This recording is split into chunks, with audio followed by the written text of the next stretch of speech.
Anil Kumar corporator అయి MLA అయి మంత్రి అయ్యాడంటే మీకు ఒక నాయకత్వం వచ్చిందంటే తెలుగుదేశం పార్టీ ఆవిర్భావం తర్వాత బీసీలకు స్థానిక సంస్థల్లో రిజర్వేషన్లు శ్రీకారం చుట్టబట్టే ఈరోజు బీసీ నాయకులు వేలాది మంది తయారయ్యారు. మీరేం చేశారు? కేసులు పెట్టి వేధించింది ఎవరో నీకు తెలియదయ్యా చిన్న అచ్చెన్నాయుడు బాగలేదయ్యా అని చెప్పి బాళ్ళు పడుకొని ఉంటే ఎత్తుకొని వచ్చింది ఎవరు? అయ్యన్న పాత్రుడి గోడలు బగలగొట్టి తలుపులు బగలగొట్టి ఈనాటి స్పీకర్ గోడలు దూకిపోయి ఆయన ఇల్లు ధ్వంసం చేసి ఎప్పుడు నాయకుడు ఆయన?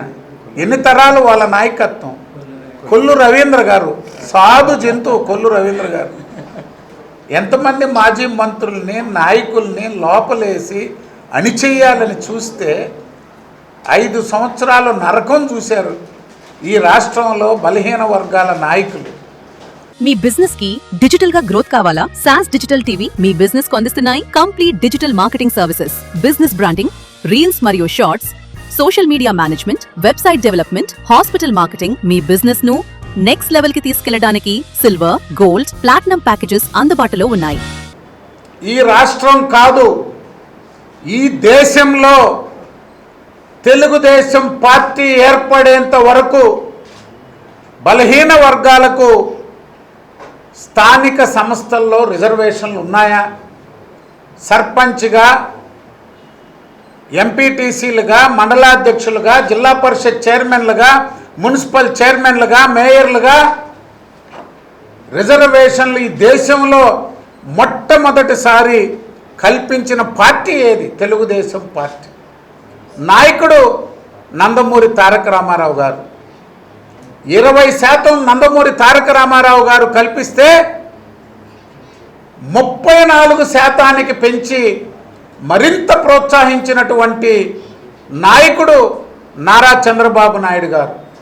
87, 95, 2001, 2005, 2013, 2006లో జరిగిన స్థానిక సంస్థల ఎన్నికల్లో బలహీన వర్గాలు రిజర్వేషన్లు పొందాయంటే అది ఎవరిది? ఆ రికార్డు తెలుగుదేశం పార్టీది, అన్న నందమూరి తారక రామారావు గారిది, నారా చంద్రబాబు నాయుడు గారిది. తెలుగుదేశం పార్టీ విధానమే ఇది, నినాదం కాదు. తెలుగుదేశం పార్టీ విధానం, చంద్రబాబు నాయుడు గారి ఆలోచన బీసీలంటే వెనుకబడినటువంటి వారు కాదు, అవకాశాలు రాక వెనుకబడ్డవారు అనేటువంటిదే చంద్రబాబు నాయుడు గారి ఆలోచన. ఎందుకంటున్నామంటే అవకాశాలు వచ్చినాయి కాబట్టే ఈరోజు సర్పంచులుగా గెలిచి జిల్లా పరిషత్ చైర్మన్లు అయినటువంటి వాళ్ళు ఉన్నారు. ఎంపీలు, ఎమ్మెల్యేలు అయ్యారు, మంత్రులు అయ్యారు, మేయర్లు, చైర్మన్లు. బీసీలకి ఒక రాజకీయంగా గ్రామస్థాయి నుంచి పార్లమెంటు దాకా ప్రోత్సహించినటువంటి పార్టీ తెలుగుదేశం పార్టీ. ఈరోజు వైఎస్ఆర్ కాంగ్రెస్ పార్టీ మాట్లాడుతుంది బీసీ రిజర్వేషన్లపై. మేము ఒకటే అడుగుతున్నాం, బీసీ రిజర్వేషన్ల పేటెంట్ హక్కు తెలుగుదేశం పార్టీది. బీసీ రిజర్వేషన్లు, బీసీల రాజకీయ సాధికారత గురించి ఎవరి సర్టిఫికేట్లు తెలుగుదేశం పార్టీకి అవసరం లేదు.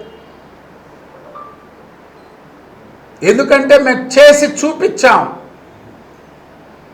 43 సంవత్సరాలుగా ఉమ్మడి ఆంధ్రప్రదేశ్, ఈనాటి తెలంగాణ, ప్రస్తుత మన ఆంధ్రప్రదేశ్ ఎంతమంది వేలాది మంది నాయకుల్ని తీర్చిదిద్దినటువంటి పార్టీ తెలుగుదేశం పార్టీ.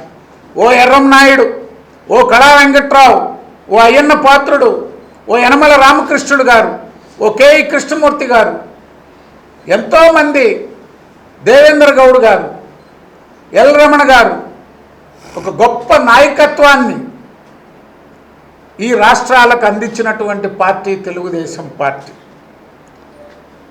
మొన్న మాట్లాడుతూ మాజీ మంత్రి అనిల్ కుమార్ గారు వైఎస్ఆర్ కాంగ్రెస్ పార్టీ బీసీలకు అది చేసింది ఇది చేసిందని చెప్తూ తెలుగుదేశం పార్టీ కుట్రలకి శ్రీకారం చుట్టిందని చెప్పి మాట్లాడారు. చాలా సిగ్గుచేటది. అసలు అనిల్ కుమార్ గారు రాజకీయ జీవితాన్ని కార్పొరేటర్గా ప్రారంభించాడు. తెలుగుదేశం పార్టీయే రిజర్వేషన్లు తీసుకురాకుంటే అనిల్ కుమార్ గారు కార్పొరేటర్ అయ్యేవాళ్ళ? ఇక్కడున్న జడ్ శివప్రసాద్ గారు మేయర్గా పోటీ చేసే అవకాశం వచ్చింది. పక్కన ఉన్నటువంటి రూప్ కుమార్ గారు ఆయన కార్పొరేటర్గా అనేక సార్లు గెలిచి డిప్యూటీ మేయర్ అయ్యారు. నేను జిల్లా పరిషత్ పోటీ చేసా, జడ్పీటీసీ అయ్యా. మా అందరం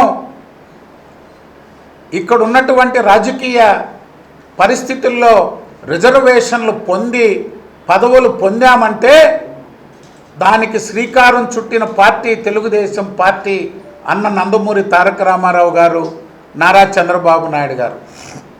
అనిల్ కుమార్ కార్పొరేటర్ అయి ఎమ్మెల్యే అయి మంత్రి అయ్యాడంటే మీకు ఒక నాయకత్వం వచ్చిందంటే తెలుగుదేశం పార్టీ ఆవిర్భావం తర్వాత బీసీలకు స్థానిక సంస్థల్లో రిజర్వేషన్లు శ్రీకారం చుట్టబట్టే ఈరోజు బీసీ నాయకులు వేలాది మంది తయారయ్యారు. మీరేం చేశారు? వైఎస్ఆర్ కాంగ్రెస్ పార్టీ రిజర్వేషన్లపై ఎంతమంది నష్టపోయారు? 16,800 మంది రిజర్వేషన్లు కోల్పోయారు. వ్యక్తులు కాదు ఇక్కడ, 16,800 మంది గ్రామ స్థాయి నుంచి జిల్లా స్థాయి వరకు నాయకత్వాన్ని కోల్పోయారు. 16,800 కుటుంబాలు రాజకీయంగా నిరాదరణకు గురయ్యాయి.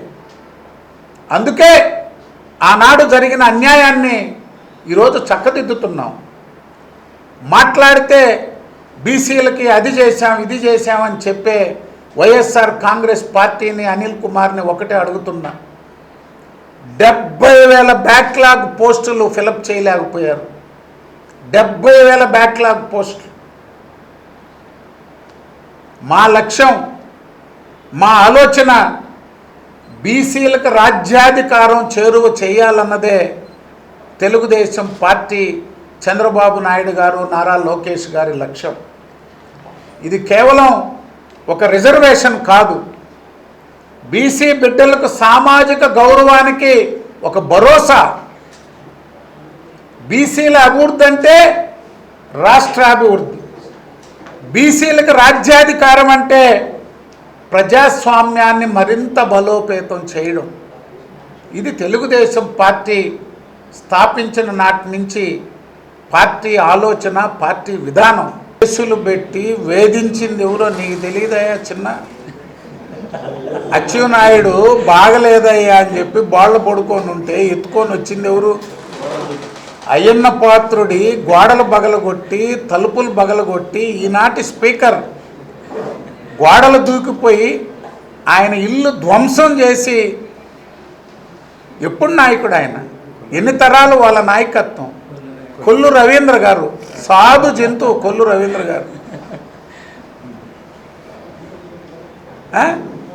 బీసీ అధ్యక్షుడిగా ఉన్నాడు ఆయన పార్టీలో, మాజీ మంత్రి. ఆయన ఎన్ని రోజులు జైల్లో వేశారు? అసలు బీసీల గురించి మాట్లాడే అర్హత వీళ్ళకెక్కడుందని ఒక్క బీసీ నాయకుడినైనా తిరగనిచ్చారా? ఎంతమంది మాజీ మంత్రుల్ని, నాయకుల్ని లోపలేసి అణిచేయాలని చూస్తే 5 సంవత్సరాలు నరకం చూశారు ఈ రాష్ట్రంలో బలహీన వర్గాల నాయకులు. మొన్న జరిగింది, మాజీ మంత్రి అప్పలరాజు గారు, ఆయన కుమారుడు యాక్సిడెంట్ చేశాడు. పోయి ఆయన పలకరించి వాళ్ళని తీసుకుపోయి వాళ్ళకి చికిత్సతో లేకపోతే ఆ కుటుంబాన్ని ఆదరించుంటే తెలుగుదేశం వైఎస్ఆర్ కాంగ్రెస్ పార్టీ అనేదానికి చర్చ ఎక్కడుంది? ఒక మాజీ మంత్రిగా పనిచేసి ఒక డాక్టర్, ఏ డాక్టర్ అయినా ఆయన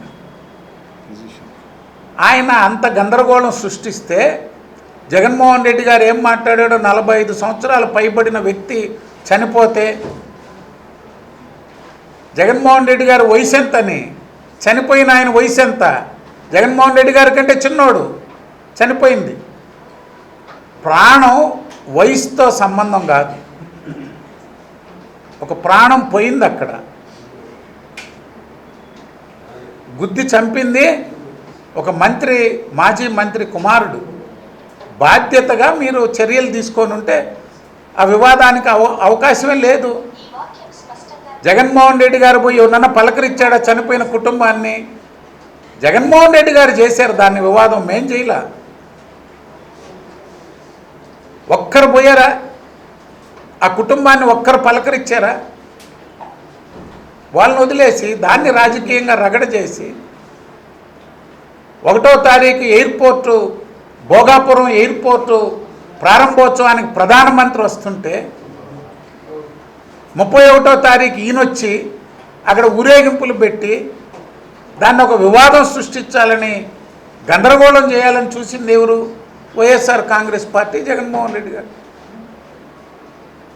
తెలుగుదేశం కూటమి ప్రభుత్వం ఎక్కడ ఏ మంచి పని చేయబోతుందో దానికి ముందు రోజో తర్వాత రోజో ఒక వివాదం సృష్టించాలా, ఇది వాళ్ళ agenda.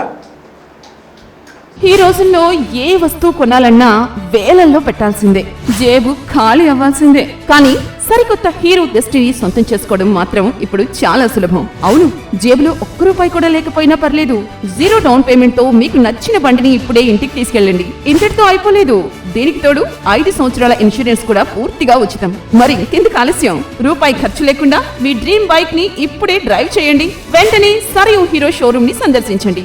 Sarayu hero showroom, mini bypass road, Nellore.